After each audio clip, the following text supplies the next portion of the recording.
हे guys hi. So last class तक हमने ये क्लियर कर लिया लाइट रिएक्शन क्या है, डार्क रिएक्शन क्या है, डार्क रिएक्शन को कैल्विन साइकिल या C3 साइकिल क्यों कहते हैं, और इस कैल्विन साइकिल या C3 साइकिल से कार्बोहाइड्रेट एक्चुअली बनता कैसे है। बट हमने एक पॉइंट पे लास्ट वीडियो एंड करी थी, और वो लास्ट पॉइंट ये था कि ये जो रूबिस्को है इसका नाम कार्बोक्सिलेज ऑक्सीजनेज क्यों है। Why is it name carboxylase as well as oxygenase, ये दोनों काम तो नहीं करता। अब today that is the goal to understand why are we naming it two. तो देखो, rubisco actually has dual activity. Rubisco के पास दो एक्टिविटी है। अगर आपने CO2 का कॉन्सेंट्रेशन को सिग्निफिकेंटली हाई रखा, राइट, तब इसका कार्बोक्सिलेज एक्टिविटी काम करेगा, and as a result of carboxylase activity high you will get two molecules of 3 PGA। 3 PGA मतलब थर्ड कार्बन पे एक phosphate. This is something that is desirable, ये हमारे लिए डिजायरेबल है। ठीक है, अगर ऐसा होता है तो this is good for us, desirable है। बट ऐसा भी हो सकता है कि ऐसा ना हो। अगर ऐसा नहीं हो रहा तो क्या होगा और कब होगा। अब मान लेते हैं कि टेम्परेचर बढ़ गया है। पहले देखते हैं कि क्या खराब हो सकता है। Temperature has increased. अब आपको पता है जब टेम्परेचर इंक्रीज होगा तो हम स्टोमेटा को खुला नहीं रख सकते। अगर स्टोमेटा को खुला रखा तो कार्बन तो अंदर आएगा as carbon dioxide, but water भी लॉस होगा। So if temperature is high stomata can not remain open, stomata has to close.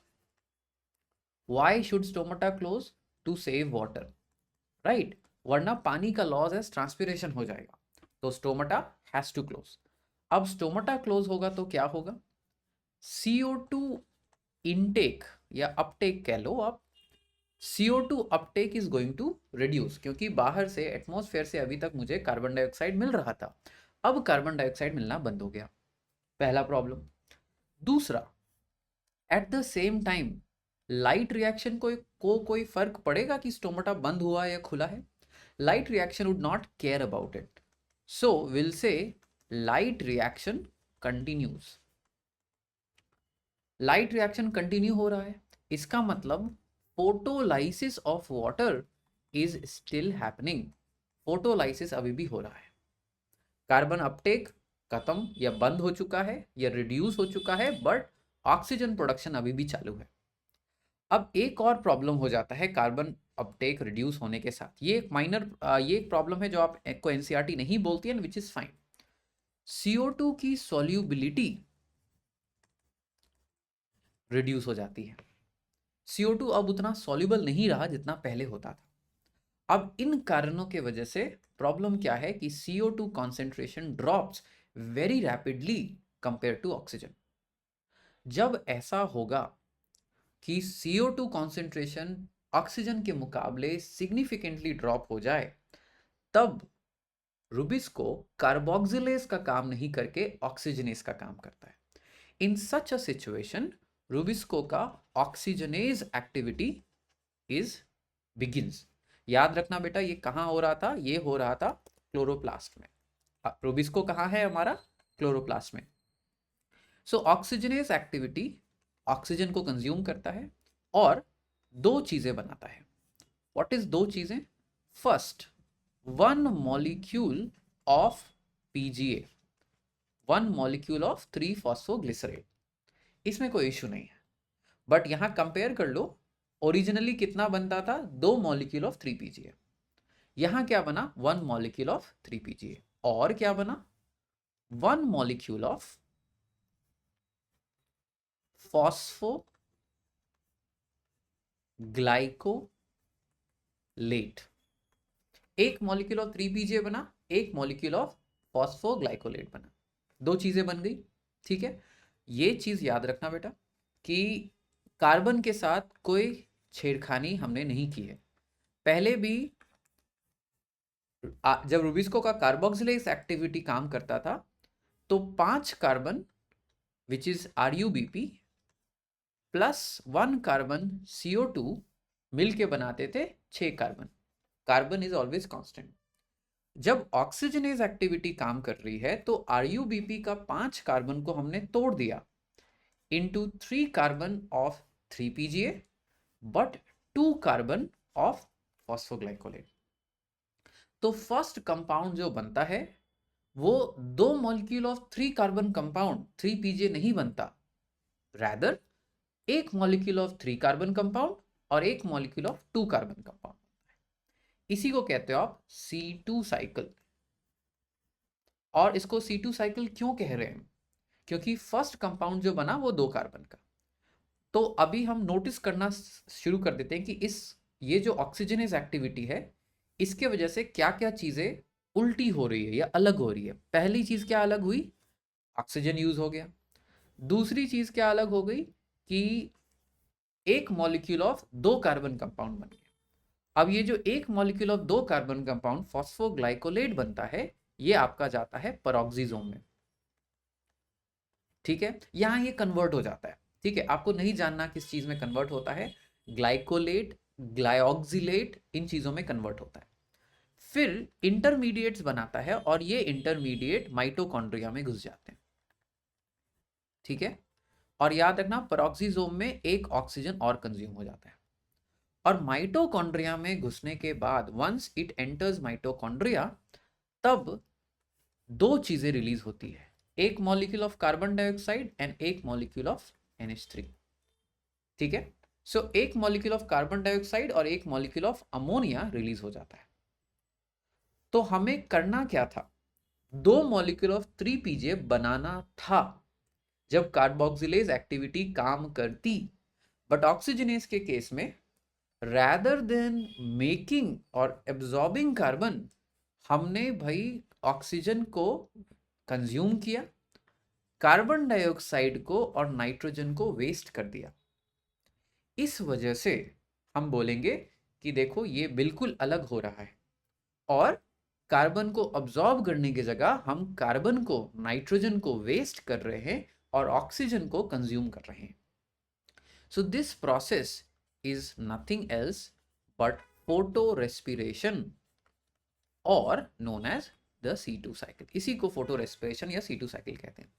Oxygen को अब्जॉर्ब किया और कार्बन को वेस्ट किया, नाइट्रोजन को वेस्ट किया। कौन कौन से ऑर्गेनेल्स इन्वॉल्व हुए इसमें? क्लोरोप्लास्ट इन्वॉल्व हुआ, पेरोक्सिसोम इन्वॉल्व हुआ, माइटोकॉन्ड्रिया इन्वॉल्व हुआ। ये बेसिक क्वेश्चंस हैं जो आपको फोटो रेस्पिरेशन के लिए आपको आते हैं। This is a basic question that they will ask you regarding photo respiration. अब ये अच्छी बात तो है नहीं, है ना? This is not good for us. Why? Because we are, पानी को बचाने के लिए हम कार्बन का वेस्ट कर रहे हैं और नाइट्रोजन का वेस्ट कर रहे हैं। तो प्लांट्स को इसके लिए कुछ तरकीब तो निकालनी ही पड़ेगी। Plants must come and try to do something to save this. अब प्लांट्स ने क्या तरकीब निकाली इसको समझते हैं बाय दिस डायग्राम। तो कुछ प्लांट्स हैं, उनके पास एक स्पेशल तरह की एनाटॉमी है। क्या एनाटॉमी है वो समझते हैं। मान लेते हैं ये आपका वैस्कुलर टिश्यूज है लीफ का, जाइलम एंड फ्लोएम। इस वैस्कुलर टिश्यूज के अराउंड थिक वॉल्ड सेल्स बने, thick walled tightly packed cells बने, और इस thick walled tightly packed cells को हमने बोला bundle sheath cells. Bundle sheath cells सब में होते हैं, ये याद रखना। जरूरी नहीं कि बंडल शीथ सेल हो तो ऐसा होगा ही, बट ये बंडल शीथ सेल बाकी सेल से अलग हैं। कैसे अलग हैं?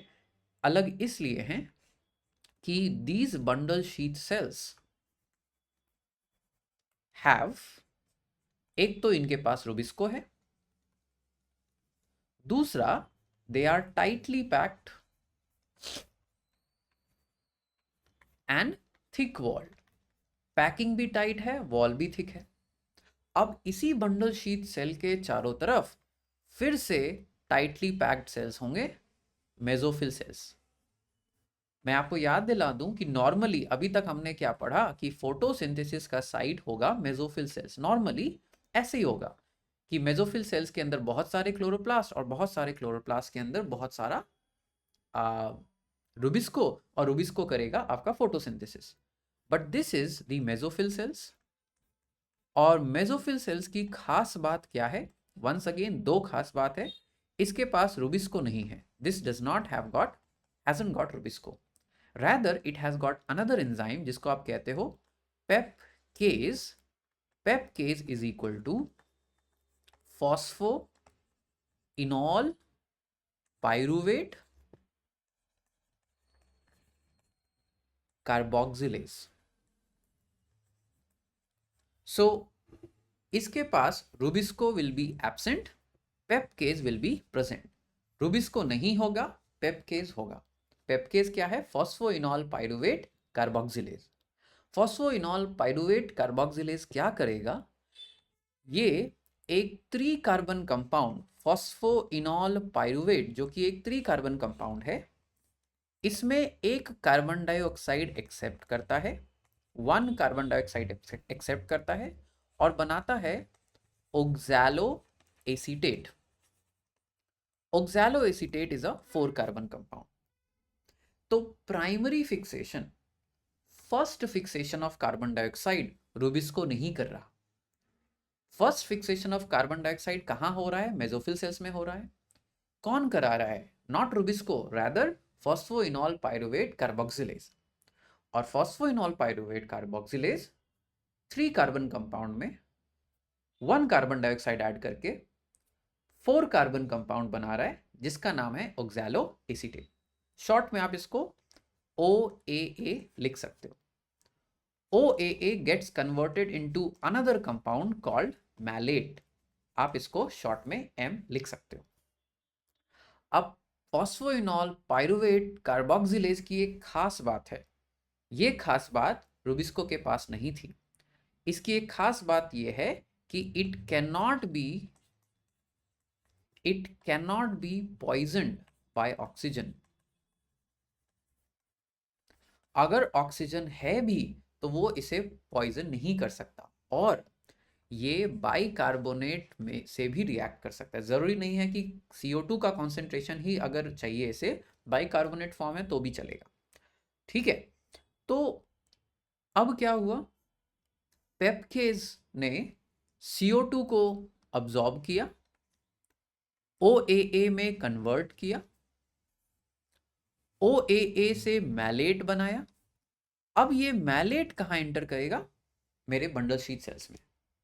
CO2 को अब्सॉर्ब किया, मैलेट बनाया, मैलेट ने एंटर किया बंडल शीथ सेल्स और मैलेट ने बंडल शीथ सेल में एंटर करने के बाद CO2 रिलीज कर दिया और एक कंपाउंड वापस रीजेनरेट होने के लिए होकर बंडल शीथ सेल के पास आ गया सो दैट वो फिर से नया कार्बन डाइऑक्साइड ले और फिर से मैलेट बनाए और कार्बन डाइऑक्साइड बना को अंदर ले जाए.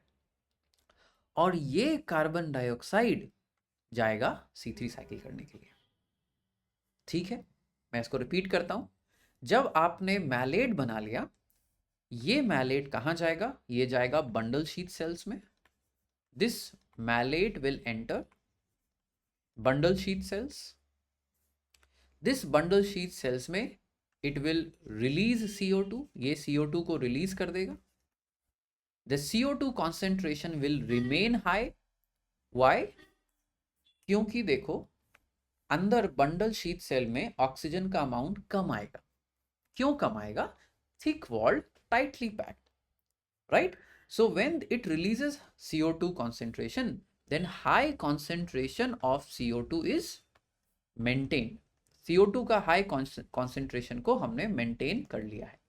और जब CO2 का हाई कॉन्सेंट्रेशन रहेगा, देन यहां पे रुबिस्को का कार्बोक्सिलेज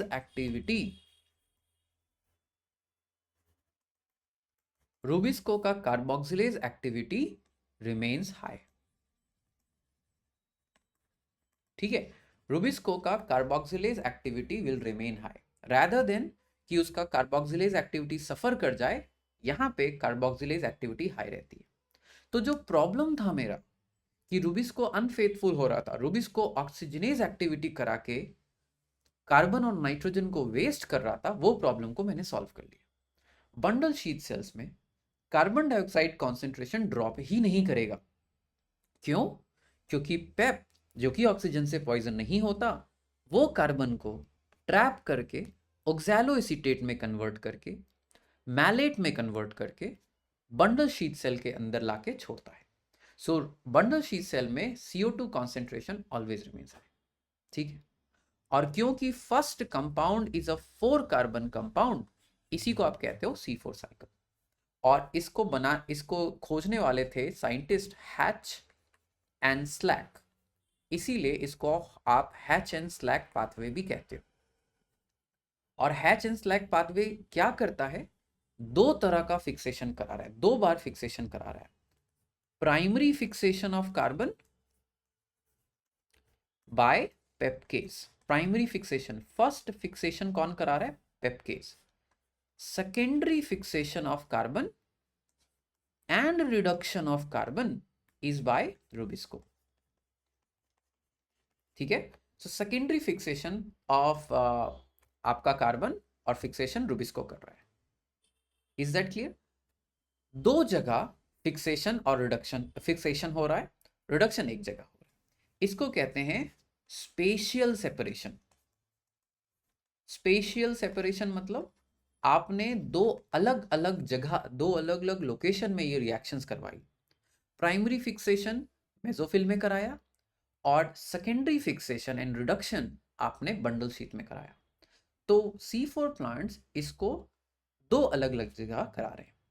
और C4 प्लांट क्यों करा रहे हैं, क्योंकि उनके पास एक अच्छा सा एंजाइम पेप्केज है। उनका बंडल शीट सेल्स ऐसे अरेंज होते हैं, tightly packed thick walled cells, और उनके चारों तरफ ये मेसोफिल सेल्स अरेंज रहते हैं। इस अरेंजमेंट को भी साइंटिस्ट एक नाम देते हैं, कहते हैं क्रान्स एनाटॉमी। क्रान्स वर्ड आता है रीत से, फूलों की ऐसे गोल वाली जो माला होती है ना, उसको कहते हैं क्रान्स या रीत। तो क्रान्स का मतलब है, जर्मन वर्ड है रीत के लिए, तो दिस इज क्रान्स एनाटॉमी। और क्रान्स एनाटॉमी इंश्योर करती है कि रुबिस्को अनफेथफुल ना हो, रुबिस्को हमेशा कार्बोक्सिलेज एक्टिविटी करा पाए। इससे प्लांट कार्बन डाइऑक्साइड के कम कॉन्सेंट्रेशन में भी फोटोसिंथेसिस कंटिन्यू करेगा।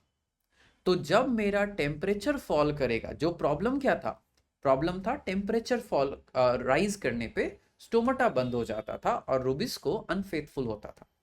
बट अब जब स्टोमाटा बंद होगा कोई बात नहीं, क्योंकि पेप्केज पॉइजन तो हो नहीं रहा, कम कार्बन डाइऑक्साइड कॉन्सेंट्रेशन में भी रुबिस्को को वो कार्बन डाइऑक्साइड की कमी नहीं होने देगा, ठीक है। अब थोड़ा सा कंपेयर कर लेते हैं C3 plant versus C4 plant. C3 plants need high CO2 concentration. C4 plants, they need less CO2 concentration. No, we should not say need, we should say they will work at, they can work at less CO2 concentration. हम कहते हैं कि आपकी NCERT कहती है कि C3 को 450 ppm दोगे तब भी उसका कार्बन डाइऑक्साइड बढ़ता जाएगा, सॉरी फोटोसिंथेसिस बढ़ता जाएगा। क्यों? क्योंकि जितना ज़्यादा कार्बन डाइऑक्साइड दोगे आप रुबिस्को को उतना अच्छा काम करवा सकते हो, ठीक, क्योंकि रुबिस्को के पॉइजन होने के चांसेस हैं। C4 जो है 360 ppm ऑफ कार्बन डाइऑक्साइड में ही सैचुरेट हो जाएगा। वो बोलेगा कि भाई इतना काफ़ी है, मुझे इससे ज़्यादा नहीं चाहिए, ठीक है। C3 प्लांट्स में अगर आपने CO2 50 ppm तक गिरा दिया तो नेट कार्बन फिक्सेशन बंद हो जाएगा, कंप्लीट खत्म। C4 प्लांट्स आपका 10 ppm तक नेट कार्बन फिक्सेशन करते रहेगा, तब तक बंद नहीं होगा। C3 प्लांट्स कितना कंज्यूम करते हैं, 12 NADPH और 18 ATP। C4 प्लांट्स कितना कंज्यूम करते हैं, 12 NADPH बट 30 ATP। ये एक्स्ट्रा ATP कहाँ गया, एक्स्ट्रा ATP C4 साइकिल में गया, ठीक है।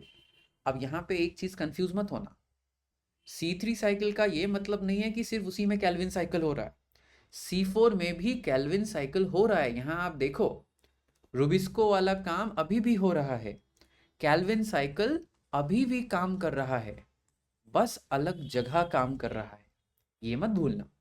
एक्स्ट्रा चीज हम यहाँ क्या कर रहे हैं, एक्स्ट्रा चीज हम ये कर रहे हैं, C4 साइकिल एक्स्ट्रा रन कर रहे हैं। ऐसा नहीं है कि C3 साइकिल रन ही नहीं कर रहे हैं, बस अलग जगह पे कर रहे हैं।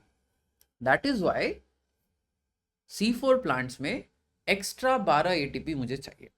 ठीक है, तो पहले हमने क्या बोला कि भाई C3 को हाई CO2 दोगे ज्यादा काम करेगा, C4 को कम CO2 दोगे तो भी काम करेगा। 360 ppm पे C4 मैक्सिमम एफिशिएंसी अचीव कर लेता है अकॉर्डिंग टू एनसीईआरटी।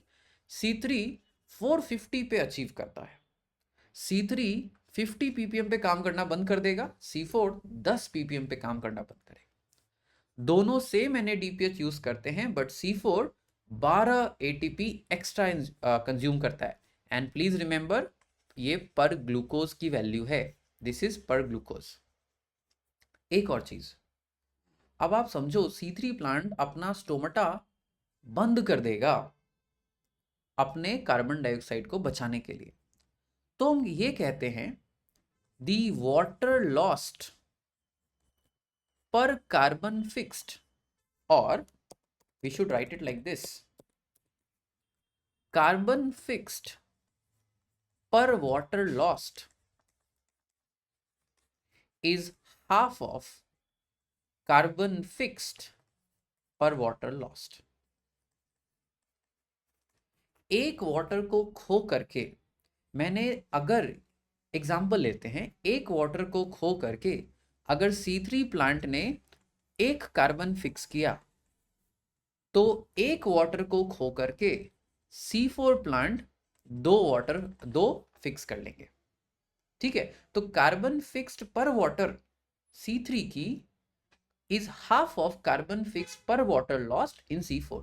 इसीलिए बोलते हैं कार्बन के मामले में C4 is twice efficient then C3। Carbon की फिक्सेशन के मामले में C4 ट्वाइस एफिशिएंट है C3 के। This is the C4 cycle जो कुछ प्लांट्स करते हैं।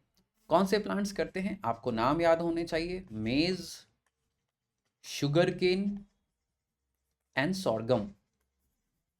ठीक है, और साइंटिस्ट खोज रहे हैं, तरीके खोज रहे हैं कि वो बाकी के, जैसे राइस आपका C3 है। अब राइस आपको भी पता है कितना इंपॉर्टेंट प्लांट है, तो हम चाहते हैं कि भाई मेज से ये जीन निकाल कर या कुछ ऐसा करके राइस जैसे प्लांट को भी C4 बना दें, ताकि वो भी हाई टेम्परेचर में ग्रो कर पाए। ठीक है, यहां तक तो आपके सिलेबस में है, आपको ये पढ़ना पड़ेगा। एक और चीज है जो आपके सिलेबस में नहीं है, बट एक लाइन एनसीईआरटी ने लिखकर उसको, उस आइडिया को आप में इंट्रोड्यूस कर दिया है: डेजर्ट प्लांट्स। देखो, डेजर्ट प्लांट्स तो दिन में स्टोमेटा को खोल ही नहीं सकते। C4 प्लांट्स खोल करके बंद कर लेगा, है ना। C4 plants will open and close, but desert plants they will never open stomata, during the day के समय तो ये स्टोमेटा को खोल ही नहीं सकता, इम्पॉसिबल। तो अगर डेजर्ट प्लांट को सरवाइव करना है तो उसको एक स्पेशल काम करना पड़ेगा, that is called CAM cycle और क्रेसुलासियन। ऐसे मैं प्रोनाउंस करता हूँ, ये सही प्रोनाउंसिएशन नहीं है, बट स्पेलिंग याद रखने के लिए मैं ऐसे प्रोनाउंस करता हूँ: क्रेसुलेशियन और क्रेसुलासियन एसिड मेटाबॉलिज्म। अब क्रेसुलाशियन एसिड मेटाबॉलिज्म कर क्या रहा है? ये एक स्मार्ट ट्रिक प्ले कर रहा है। ये मेसोफिल सेल्स में during the night time C4 cycle run करता है। क्यों? क्योंकि रात को स्टोमेटा इज ओपन, रात को मेरा स्टोमेटा खुला है, तो रात को मुझे कार्बन अब्सॉर्ब करने में कोई प्रॉब्लम नहीं है। रात को धूप नहीं है, एनर्जी मतलब अगर मैंने स्टोमेटा खोला तो कार्बन डाइऑक्साइड लॉस नहीं होगा। तो कैम प्लांट्स मेसोफिल सेल्स में ही रात में C4 साइकिल कर रहे हैं, और रात को C4 साइकिल करके क्या बना रहे हैं? अल्टीमेटली मैलेट बना लेते हैं। अल्टीमेटली अब क्या होता है? डे, रात को मैंने मैलेट बना के स्टोर कर लिया, सुबह में ये मैलेट CO2 को रिलीज कर देता है, एंड सुबह स्टोमेटा बंद हो जाती है। सुबह को हम स्टोमेटा को खोलेंगे ही नहीं, सुबह स्टोमेटा बंद हो गई, और इस CO2 से हम अपना C3 साइकिल रन करके कार्बोहाइड्रेट्स बना लेते हैं।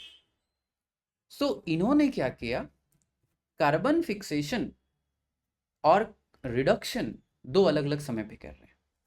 इसी को कहते हो आप टेम्पोरल सेपरेशन। टेम्पोरल मतलब अलग अलग टाइम पे आप ये काम कर रहे हो। आप C4 साइकिल कब रन कर रहे हो, रात में। C3 साइकिल कब रन कर रहे हो, सुबह में, क्योंकि सुबह सनलाइट है। सुबह C3 साइकिल को जो चाहिए ATP NADPH वो मिलेगा उसे, तो वो सुबह साइकिल रन कर सकता है। बट सुबह मैं स्टोमाटा खोलूंगा ही नहीं, I will not open stomata at all.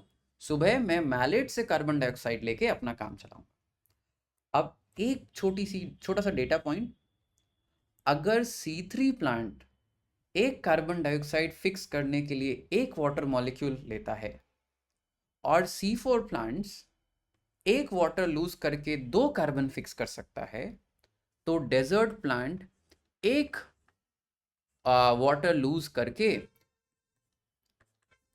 25 carbon dioxide को फिक्स कर सकते हैं।